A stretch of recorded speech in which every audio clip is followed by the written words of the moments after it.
high percentage of people spend most of their time looking back in anger and forward in fear.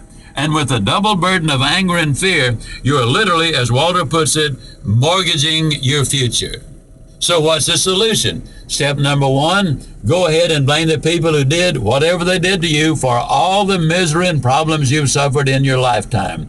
My psychiatrist friends tell me it's okay to blame somebody else for your problem. So get started right now blaming Mom, Dad, Uncle Charlie, a former boss, a former mate, a former associate, and anyone else who comes to mind for every one of your problems.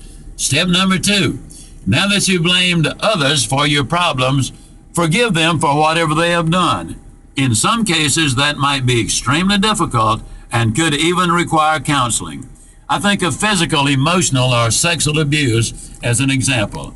If you need help in forgiving, I encourage you to do whatever is necessary to get the help you need.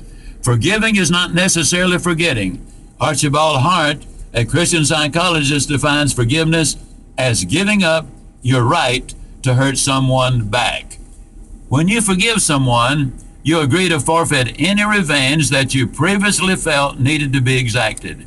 You may remember the deed, but you release its power to control you, and you release your desire to hurt the doer of the deed. Step number three, now that you have blamed others for your past and forgiven them, you must accept responsibility for your future.